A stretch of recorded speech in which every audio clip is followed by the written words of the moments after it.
Hi, sir, to our viewers of Equinoxe Television. Thank you so much for joining us on this edition of the news and welcome to the new month. We begin with our major stories right away.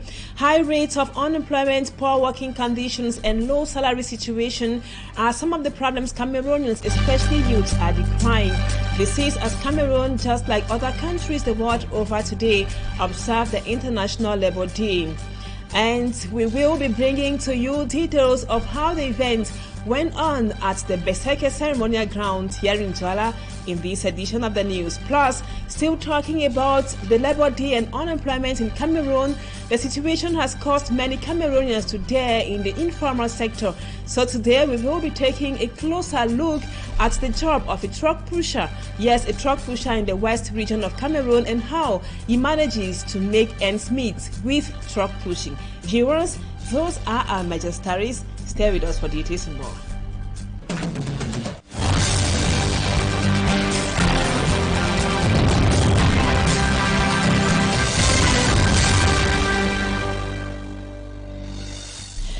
Welcome back, viewers, and happy Labour Day to all the workers out there.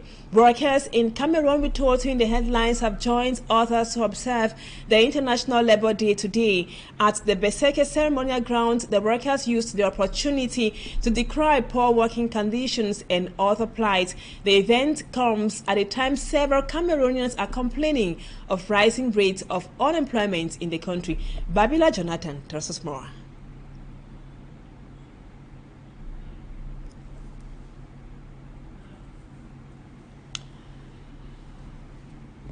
We come back to this element of the International Labour Day here in Douala. It took place at the Beseke Ceremonial Grounds here in Douala. The workers used the opportunity to decry the so many problems they face on a daily basis.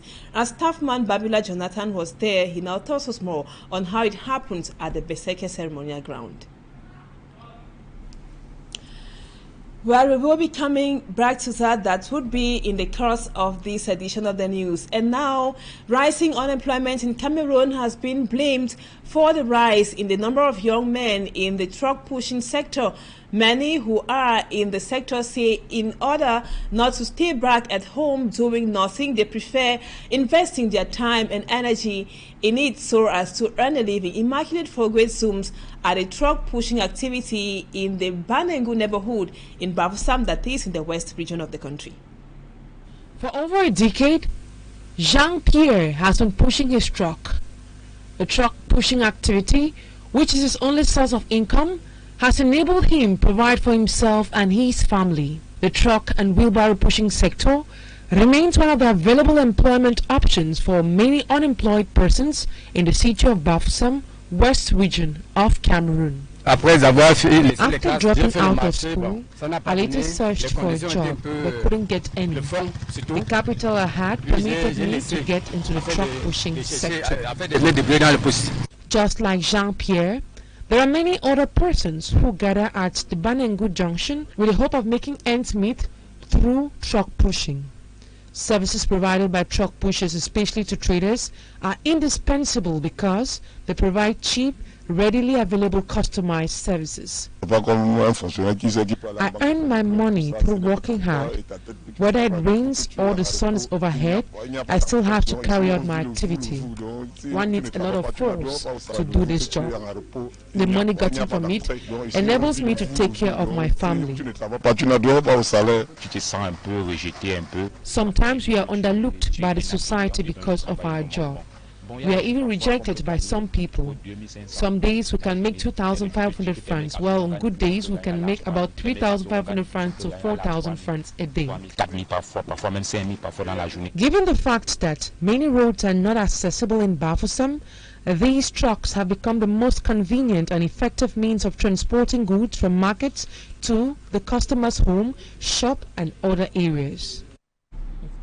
Encouraging indeed. And now we come back to this element. We told you earlier, viewers, that workers in Cameroon have joined others to observe the International Labour Day today. At the Beseke Ceremonial Grounds here in Douala, the workers used the opportunity to decry poor working conditions and other plight. The event comes at a time several Cameroonians are complaining of rising rates of unemployment in the country. Babila Jonathan is among that bit.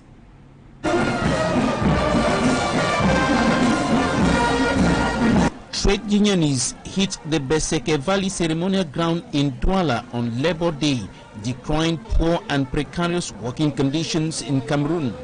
Ils n'ont ni assurance, ni assurance sanitaire, ni salaire régulier, ni même tenue de... Vous les voyez travailler sans équipement de travail. The trade union leaders and workers' representatives are blaming government, hold the opinion that state authorities have failed in their duties. C'est le lassisme du gouvernement qui ne veille pas à la mise sur pied de la normalisation qui a été signée de commun accord avec lui. I want that the worker has his salary about the work he do. He cannot do the work and no salary or little salary. The problem for work on that, they want that exchange for the salary. They want that the government give the order that the convention, the collective convention, even code du travail, and all things was respected by the employee. Littoral Governor Samuel Dieudonné Vahadibois calls for collective action to find solutions to the plight of workers. Some enterprises are making efforts, the other one are just blocked because of some conditions that are not depending on their sites. So we have to work together. That's why they are saying acting together within the world of the work is the main key to bring people to have good conditions inside an enterprise. Meantime, those thriving in the difficult working conditions are awarded labor medals. When you are doing your work with all your heart, you must do it well. For meritorious services. And now on to something else. The Douala City Council and all the 6 subdivisional councils in the Vuri division will pay no dime for the organization of the 51st edition of the National Day that will be observed on May 20. This follows an order issued by the Littoral Governor to the Senior Divisional Officer for the Vuri, who in a communique dated April 25 asked the consent to raise a global sum of 43 million francs CFA before May 10 for preparatory activities ahead of May 20 celebrations. Innocent Aze tells us more. In a communique addressed by the governor of the Littoral region to the senior divisional officer for the Wuri division on April 28, the chief executive officer of the region stopped the senior civil administrator from collecting funds from the 6 councils and city council in the division for the organization of the 51st edition of the Unity Day. In the order, the governor wants all local authorities to effectively take part in all the program's activities without any financial requirement, which often falls as a burden on the various municipalities. Samuel Dieudonné Vahadibois' injunction comes few days after the senior divisional officer for the Wuri division, Benjamin Butu, signs an order requesting the Douala City Council and each of the 6 municipalities to put the sums of 4 million francs CFA and 2.5 million francs CFA respectively at the disposal of the governor of the Littoral region for the 20th May preparative activities. This gives a mathematical total of 19 million francs CFA. For the SGO that he is, he demanded 3.5 million francs CFA from the Douala City Council and 2 million francs CFA from each council. This sums up to 15 million francs CFA. As concerns the 6 divisional officers of the various subdivisions, the SGO demanded each municipality to contribute 1.5 million francs CFA, giving a global sum of 9 million francs CFA. The total sum expected to be contributed by the decentralized territorial collectivities stands at 43.5 million francs CFA.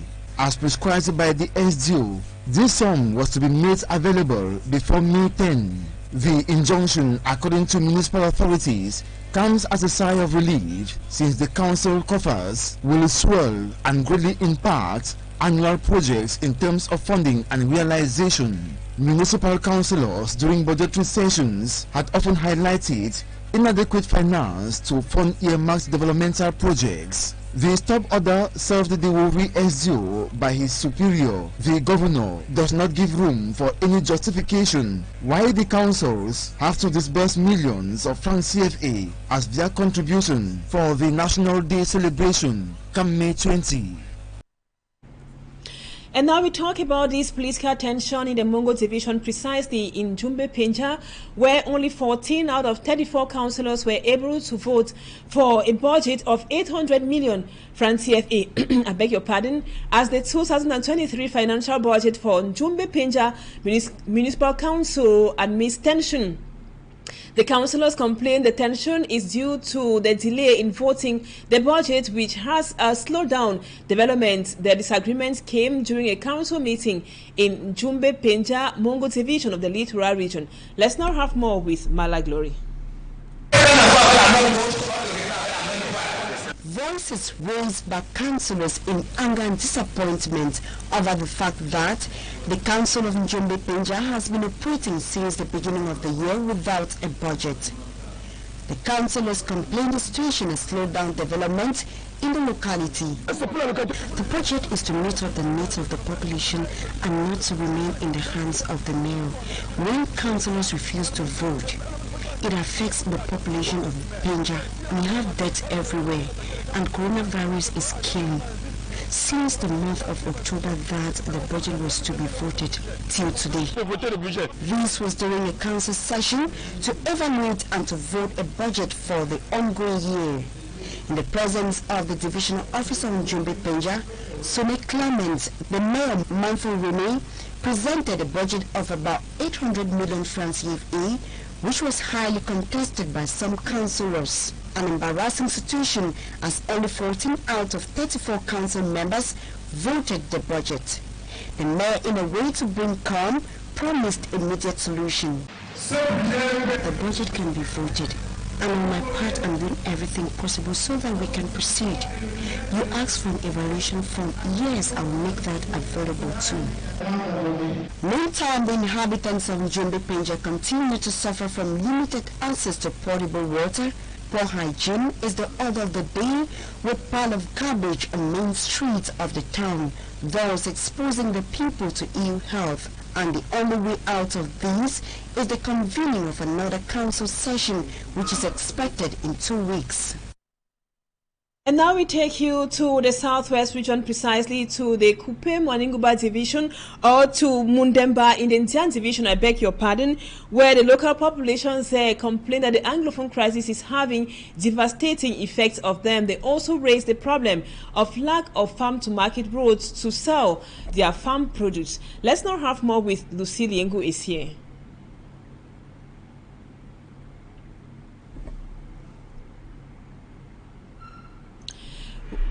We come back to this report of Lucille Yengu is here on Mundemba. Mundemba is a locality in the southwest region, precisely in the Ndian division, where the local population there are complaining that the Anglophone crisis is having devastating or adverse effects on their daily activities. They as well complain of lack of farm-to-market roads. Lucille Yengu is here, tells us more. The population of Mundemba in the Ndian division complain the protracted crisis in the two English-speaking regions has greatly affected their living condition. The influx of people from other villages has made it difficult for them to have their daily bread. Hungry day, because all the IDPs we are hungry, no food to eat. IDPs from other villages are here in Mundemba. Food is not sufficient. Sufficient for people for chop. Worse to eat is the presence of bad roads leading to Toko and Ekondo Titi. And for go carry the chop them now, like for Toko. To get food from Toko, Ekondo Titi is very complicated. No roads. Even palm oil used to help us transport palm nuts equally find it difficult to access the road. For Karimbanga. With the hardship, some youths who are involved in petty businesses say nothing seems to move. To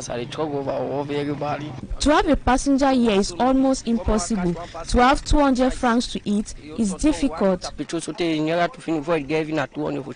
crisis with its devastating effects has left the population thinking on how they are going to live in the days ahead. They call on authorities to help them construct roads so that they can transport their goods from farms to the market.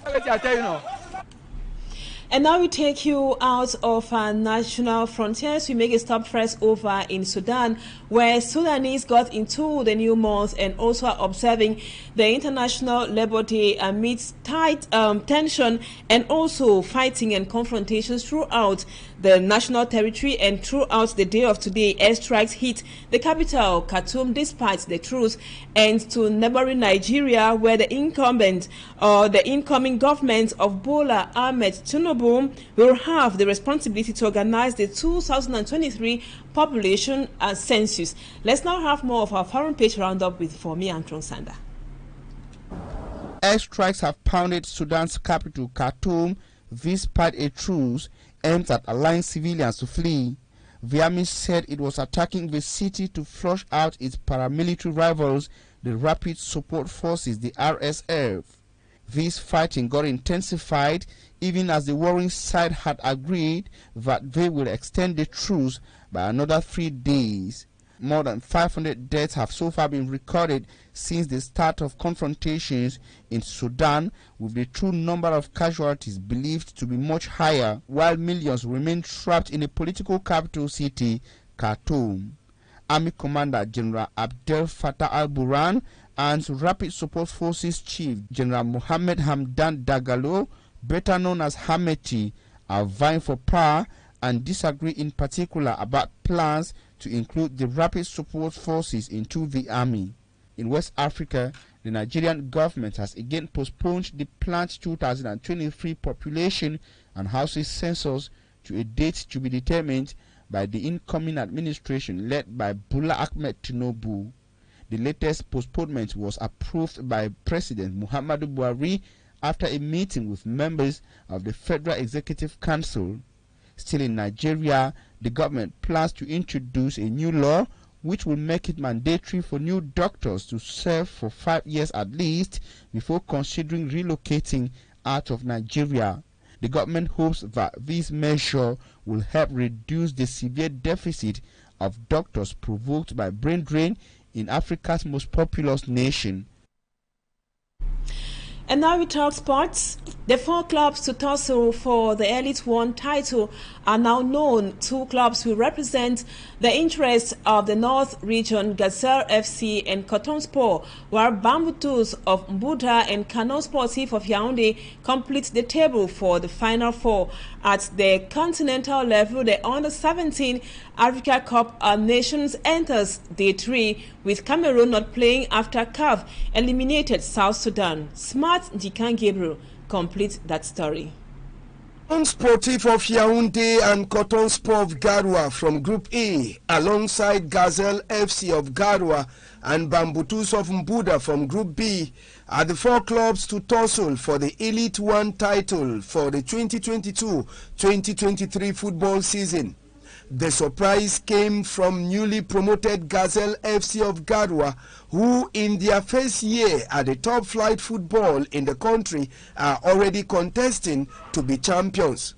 Coton Sport of Garoua, who are title holders, had a very poor season under coach Gabriel Haman, but the appointment of coach Jean-Baptiste Bissek brought changes to the Cotton Pluckers, who now are hoping to get back the title they won recently.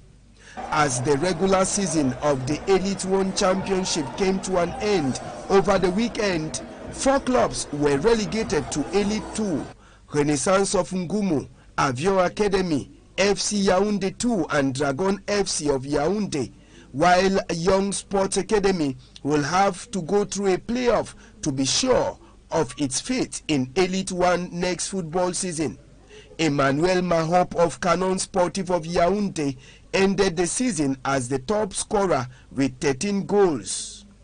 Elsewhere, Cameroon's Under-17 team will take on Mali next May 4, 2023 in their first outing at the Africa Cup of Nations in the Under-17 category. The team that was supposed to take on South Sudan this Monday was only informed about the disqualification of their opponents due to the fact that 4 players of South Sudan were tested positive during the MRI tests, which were conducted by the executive committee members of CAF. Group C of Cameroon now has just 3 teams left, amongst them Mali and Burkina Faso. Cameroon are the defending champions of the Under-17 Africa Cup of Nations, which is taking place in Algeria. Thank you so much for that report. It brings us to the end of the first part of the news. Viewers, don't go away. Talking Point comes up next. Stay with us.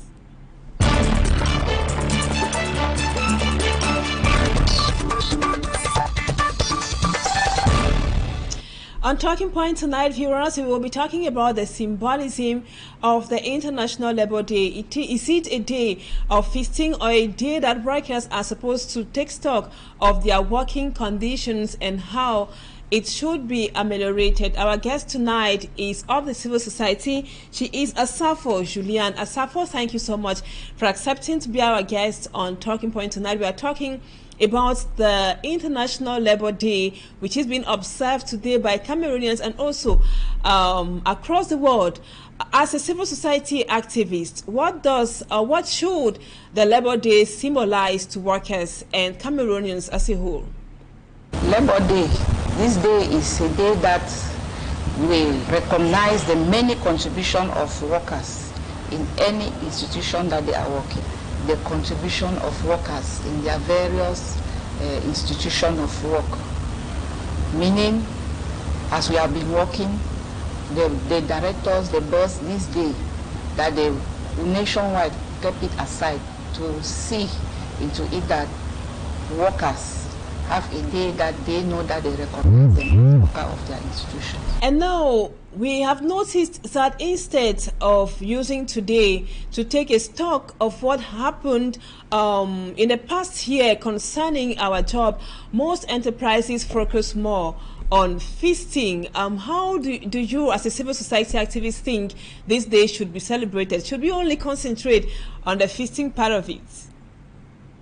Effectively, yes. It should not end only at the march past and feasting. It should be a day that directors and other board of coordinators, they see into workers' situation and how to ameliorate it before the marching and feasting comes in. And now we are talking about unemployment in Cameroon. We just saw in a report there that most Cameroonians now are getting into the informal sector. We just saw from Bafusam a young man who preferred to get into truck pushing so as to make ends meet than to stay unemployed. Now, is that related to our educational system? Shouldn't the professional part of it be promoted? If we flash back the educational system of our country, we find that for the past years, education was mostly based on general education. We ignored the technical education. And today, I want to thank the government for what they have done at the level of the primary school, that they have introduced the project-based learning, which is tilting the children towards professionality. And also for the technical schools that they have created and government training colleges that can train teachers that will train our young ones to be professionals. And now, before we take leave of you, Asafo Julian, you are the civil society and also you're a worker. You were recognized somehow. How do you feel about it? Does it push you to work harder? Or like some people think nowadays, most of the criteria are not even met by some people who are recognized, but then they receive those medals. What is your impression or your opinion about that? I would like to share my joy with all my colleagues who did not receive, just to tell them that it is only hard work, that we should continue to work hard, and maybe next, they'll also recognize their work. I want to tell you people to be patient. All is patient and hard work. If you are patient and you work hard, you will achieve it. So we do pray that next time, you will also be recognized for this day. And I want to thank also Equinoxe for bringing me to turning point. is the turning point. Thank you so much for accepting to be our guest. Unfortunately, we'll be coming back to talk about the plight of workers in our society, the problems they face, and also the situation of unemployment in Cameroon that would be in our subsequent news editions. Viewers, we thank you so much for always being with us. Don't go away. Our programs continue as usual. The news in the French language will come up at 8 p.m. Meanwhile, Equinoxe Soir comes up at exactly 7 p.m. Stay with us on Equinoxe Television. And once again, happy Labor Day to all the workers out there.